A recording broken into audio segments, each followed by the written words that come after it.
एक लड़की सुपरमार्केट में नेल पॉलिश पसंद कर रही थी। तभी अचानक सुपरमार्केट के मालिक ओयागी ने उसका हाथ पकड़ लिया। उसे उस पर चोरी का शक हुआ, इसलिए उसने तय किया कि उसे ऑफिस में ले जाकर उसका बैग चेक करेगा। लेकिन कुछ ही मिनट बाद एक भयानक घटना घट गई। लड़की अचानक बहुत डर कर सुपरमार्केट से बाहर भागने लगी। मालिक ओयागी भी उसके पीछे दौड़ा। लड़की सड़क पर तेजी से भाग रही थी और जब ओयागी लगभग उसे पकड़ ही लेता तभी हुआ वो भयानक हादसा। हेलो मूवी स्टाइल फैमिली, आज मूवी स्टाइल आपको सफर कराएगी कि कैसे लोग झूठ की बुनियाद में इंसान की जिंदगी बर्बाद कर देते हैं, वो भी बस टीआरपी पाने के लिए। 2021 की जापानीज मूवी इंटॉलरेंस, IMDb 7.2। चलिए कहानी का सफर शुरू किया जाए। एक कार ने उस लड़की को जोर से टक्कर मार दी।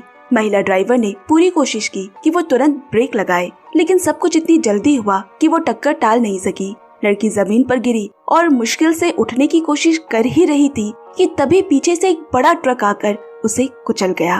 कुछ ही पलों में उसकी जिंदगी खत्म हो गई। सुपरमार्केट का मालिक ओयागी स्तब्ध खड़ा रह गया। महिला ड्राइवर तो पहले ही ब्रेक लगा चुकी थी और ट्रक ड्राइवर भी निर्दोष लग रहा था। तो फिर गलती किसकी थी? थाने में लड़की का पिता मित्सुरु अपनी बेटी की लाश शिनाख्त करने आया, लेकिन उसकी हालत इतनी ही खराब थी कि पहचानना मुश्किल था। एक पिता के रूप में वो दर्द शब्दों में बयां नहीं कर सकते। जब उसकी X5 मॉर्ग पहुंची तो मित्सुरु ने उसे उसकी बेटी कानून का आखिरी वो चेहरा देखने को नहीं दिया। वो नहीं चाहता था कि कानून को वो इस हालत में देखे। दूसरी ओर यहाँ पुलिस ने जांच शुरू कर दी थी। महिला ड्राइवर ना तो तेज गाड़ी चला रही थी, ना वो नशे में थी और कोई ट्रैफिक नियम भी नहीं तोड़ा था। फिर भी वो बहुत पछता रही थी और खुद को ही लड़की की मौत का दोषी मान रही थी।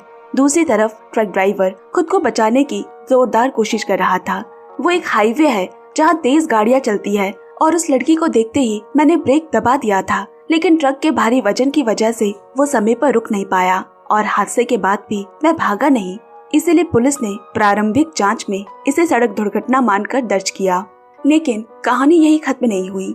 मीडिया को इसमें कुछ बड़े साजिश की बू मिली। मीडिया तुरंत उस लड़की का पीछा करने वाले सुपरमार्केट मालिक ओयागी की ओर इशारा किया। सुपरमार्केट का मालिक एक किस तरह का इंसान है? इस एक सवाल ने पूरी जनता में बहस की शुरुआत कर दी।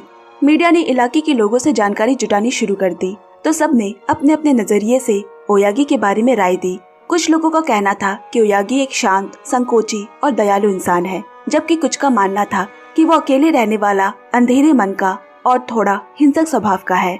इन सब अलग अलग बातों पर ओयागी ने कोई खास ध्यान नहीं दिया, लेकिन अंदर ही अंदर वो उस लड़की की मौत के लिए एक गहरा अपराध बोध महसूस करता है। इसी अपराध बोध के कारण बिना किसी निमंत्रण के ही वो लड़की के अंतिम संस्कार में पहुंचा और उसके पिता से दुख के साथ माफी मांगी। लेकिन जब दोनों इस घटना के बारे में बात करने लगे तो बातों बातों में बहस हो गई। ओयागी बोला, मैंने कभी नहीं सोचा था कि आपकी बेटी कुछ ऐसा करेगी। इस पर मित्सुरु गुस्से में बोला, क्या आपके पास कोई सबूत है? दरअसल सुपरमार्केट के CCTV कैमरे में लड़की के चोरी करने का कोई सबूत नहीं मिला था और जब वो उसका बैग चेक करने ऑफिस ले जा रहा था तभी लड़की अचानक घबरा कर भाग गई थी। इसीलिए उसके पास अपने बचाव में कोई ठोस सबूत नहीं था। मित्सुरु बोला, उन्होंने कभी अपनी बेटी को मेकअप करते भी नहीं देखा है, इसीलिए उन्होंने ये विश्वास नहीं किया कि उसकी बेटी नेल पॉलिश चोरी कर सकती है। उन्हें शक है कि ओयागी अपनी गलती छुपाने के लिए उसकी बेटी पर झूठा आरोप लगा रहा है, या शायद उसने उसके साथ कुछ गलत हरकत किया हो। वो गुस्से में ओयागी पर हाथ उठाने ही वाला था कि तभी वहाँ मौजूद मीडिया रिपोर्टर्स भूखे भेड़ियों की तरह कैमरा लेकर तस्वीरें लेने दौड़ पड़े। इस घटना का असर ये हुआ कि जहाँ पहले सुपरमार्केट में खूब भीड़ रहती थी, अब वहाँ बहुत कम लोग आने लगे। कुछ कर्मचारी बदनामी से बचने के लिए नौकरी छोड़ गए। और भी दुख की बात हुई, ओयागी की परिस्थिति जैसे जैसे खराब हो रही थी, मीडिया उसे उतना और ज्यादा घेरने लगी। वो जानबूझकर ऐसे सवाल पूछते जिससे वो कुछ ऐसा कह दे जो जनता के गुस्से को और भड़का दे। एक रिपोर्टर ने पूछा, इतने लोग घायल होने से बहुत सारी समस्याएं होगी, है ना? आपको नहीं लगता गलती आपकी थी?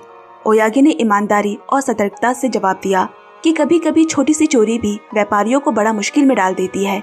अगर मैंने कुछ गलत किया है तो मैं अपनी पूरी जिंदगी प्रायश्चित करने के लिए तैयार हूँ। लेकिन उसने कभी सोचा भी नहीं था कि मीडिया पहले ही जनता की भावनाओं को नियंत्रित कर चुका है।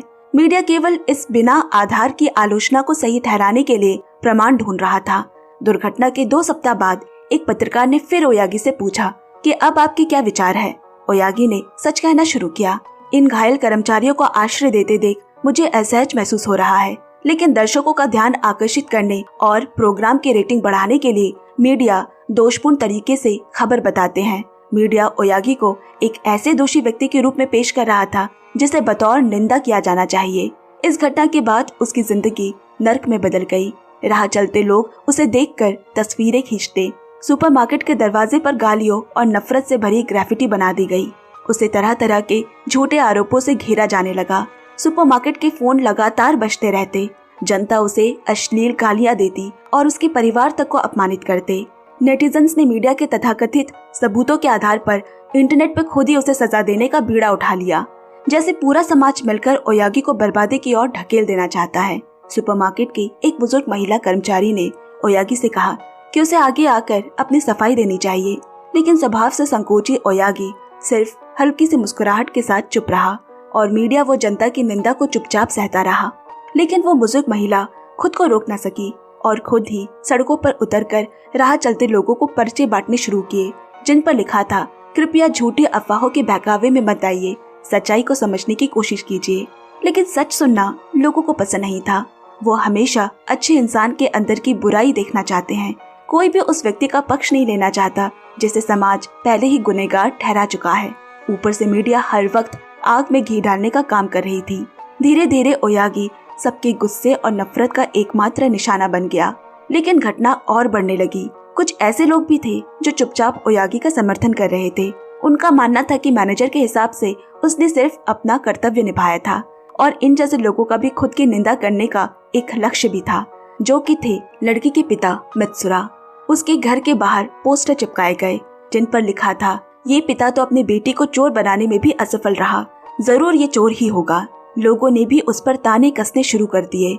मीडिया तो भूखे शेर की तरह उस पर हमला करने को तैयार बैठी थी। वो उसका कोई काला इतिहास ढूंढ निकालने की कोशिश करने लगे ताकि ये साबित कर सके कि वो एक अयोग्य पिता है।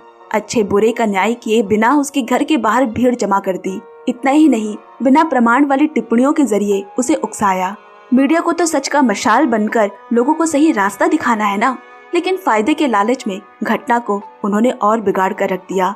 एक महिला रिपोर्टर ने जब जबरदस्ती उसका इंटरव्यू लेना चाहा तो उसने उसे रोकने के लिए हाथ झटकाया। नतीजा, वो रिपोर्टर अपना संतुलन खोकर खुद ही गिर गई। लेकिन मीडिया ने इस घटने को हिंसक हमला कहकर पेश किया। इस तरह का हिंसा बिल्कुल ही सहन नहीं किया जा सकता, जिसके लिए मित्सुरा को 3 हफ्तों के लिए हिरासत में ले लिया जाए और भविष्य में इस मामले पर सोच विचार किया जाए। वो रिपोर्टर जोर जबरदस्ती मित्सुरा का इंटरव्यू लेने के लिए पीछे की तरफ मुड़कर चल रही थी। उसका ध्यान मित्सुरा की ओर था और मित्सुरा ने भी उसे जोर से धक्का नहीं दिया था। वो महिला खुद ही ध्यान न देने की वजह से गिर गई थी। लेकिन एक्सपर्ट टीम के हिसाब से ये एक हिंसक व्यवहार था। उसने तो यहाँ तक कि मित्सुरा पर केस करने और मुआवजा मांगने की भी योजना बना ली थी, जिस पर बस हंसा ही जा सकता है। लोगों ने इस घटना को देखकर अपनी बेकाबू भावनाएं जाहिर की और इस मामले की रिपोर्ट करने वाले मीडिया कर्मियों के करियर अचानक तेजी से ऊपर बढ़ने लगे। उन्हें प्रमोशन और सैलरी इंक्रीमेंट के मौके मिले। ओयागी और मित्सुरु जैसे लोग ना जाने इस पूरे विवाद के शिकार बन गए, जबकि असली पीड़िता वो हाई स्कूल की लड़की जिसकी जान चली गई थी, धीरे धीरे इस विवाद के पीछे भुला दी गई। इसी हालत में मित्सुरा के मन में भी एक लक्ष्य था। वो साबित करना चाहते थे कि उनकी बेटी ने कुछ चुराया नहीं था, और अगर सच में उसने कुछ चुराया भी था तो जरूर उसे किसी ने मजबूर किया होगा। इसीलिए उन्होंने शक किया कि उनकी बेटी स्कूल में जरूर बुलिंग की शिकार रही होगी। उसके एक्स-वाइफ ने बताया कि उस दिन उनकी बेटी कानून सिर्फ पेरेंट्स टीचर मीटिंग के बारे में बात करना चाहती थी। वो बस चाहती थी कि अपने सख्त पिता की जगह माँ स्कूल जाए, लेकिन पिता के डर से वो कुछ कह नहीं पाई। माँ को भी विश्वास नहीं है कि उनकी बेटी चोरी कर सकती है, मगर वो कानून को बेहतर जानती थी। तलाक के बाद से कानून अपने पिता के साथ रहते रहते वो स्वभाव से धीरे धीरे इंट्रोवर्ट और खुद पर विश्वास खोने लगी थी। स्कूल में उसके लगभग कोई दोस्त नहीं था। घर लौटकर भी वो अपने मन की बातें कहने की हिम्मत नहीं जुटा पाती थी। उसके गुस्सैल पिता अपना सारा ध्यान अपने कामों में लगाते थे। वो कई कई दिनों तक मछली पकड़ने बाहर रहते और घर लौटकर भी बेटी से प्यार या अपनापन नहीं दिखाते, बस शिकायतें करते रहते। माँ ने कानून को एक मोबाइल फोन भी खरीद कर दिया था ताकि वो उससे बात कर सके, तो बाबा ने गुस्से में फोन बाहर फेंक दिया और कहा कि पढ़ाई के अलावा किसी और चीज की जरूरत नहीं है। लेकिन वो ये नहीं समझ पाए कि उनकी सख्ती और अनुशासन कोई काम नहीं देगा। इससे कानून के मन में एक अनजाना डर और दूरी पैदा होने लगी। धीरे धीरे उसकी बिगड़ती मानसिकता जन्म लेने लगी। शायद उसने सच में कुछ छोटा मोटा सामान चोरी किया हो, पर बाबा से उसे उसके सजा का डर था। इसीलिए उसने भागने की कोशिश की और नतीजा वो दर्दनाक हादसे की शिकार हो गई। जब मिसुरा अपनी बेटी का सामान समेट रहे होते हैं तो उन्हें नेल पॉलिश और कुछ कॉस्मेटिक्स की चीजें मिली। रात के अंधेरे में उन्होंने चुपचाप वो सब फेंक दिए, क्योंकि उनकी बेटी ने चोरी की ये स्वीकार करना मतलब जैसे ये मानना हुआ कि उनका पारिवारिक परिवेश असफल था और ये उसके लिए बहुत भारी था। इसीलिए अपने मन की शांति के लिए जल्दी जल्दी वो कोई कारण ढूंढने लगा। इसके बाद वो स्कूल पहुंचा और वहां शिकायत की कि उसकी बेटी स्कूल में बुलिंग की शिकार थी और शायद उन बच्चों ने ही उसे चोरी करने पर मजबूर किया था। उसने स्कूल प्रशासन से इस पूरे मामले की गहराई से जांच करने की मांग की। उसके जाने के बाद एक युवा क्लास टीचर जांच की तैयारी करने लगी, लेकिन प्रिंसिपल ने इस बात को गंभीरता से नहीं लिया। इसके बजाय उन्होंने जनमत का फायदा उठाकर एक छोटी कहानी गढ़ी ताकि स्कूल की रेपुटेशन बचाई जा सकी। यहाँ सभी बस अपना पलड़ा झाड़ रहे हैं और उन्होंने कहा कि सुपरमार्केट का मैनेजर पहले भी एक स्टूडेंट को परेशान कर चुका था, इसीलिए कानून डर के मारे भाग गई थी। ये कहानी बिल्कुल बेबुनियाद थी, लेकिन बाहर पहले से ही चल रही अफवाहों के बीच ये इतनी ही वास्तविक लग रही थी कि सीधे ओयागी पर नाबालिग लड़की के साथ अनुचित व्यवहार करने का आरोप लगाया गया और इस तरह मित्सुरा को एक पीड़ित पिता के रूप में सहानुभूति मिल गई। इसके बाद वो बार बार आकर सुपरमार्केट में झमेला करना शुरू करता है। ओयागी के खिलाफ सबूत खोजने की कोशिश करने लगा। वो मानो गोंद की तरह उसके पीछे चिपक गया हो, उसके आसपास मंडराने लगा, दूर से झांकता रहता, रात में उसका पीछा करता, यहाँ तक कि जब ओयागी किसी रेस्टोरेंट में खाना खाने जाता तो भी वहाँ उसके पीछे पीछे आ जाता। एक रात जब ये सब उसके लिए असहनीय हो गया तो सड़क पर घुटनों के बल बैठ वो मित्सुरा से उसे छोड़ देने की विनती करने लगा, लेकिन मित्सुरा भी साथ ही साथ घुटनों के बल बैठ चिल्लाकर कहा, अगर घुटनों के बल बैठने से मेरी बेटी की जिंदगी वापस मिल सकती है तो मैं सारी जिंदगी ऐसे ही रहूंगा।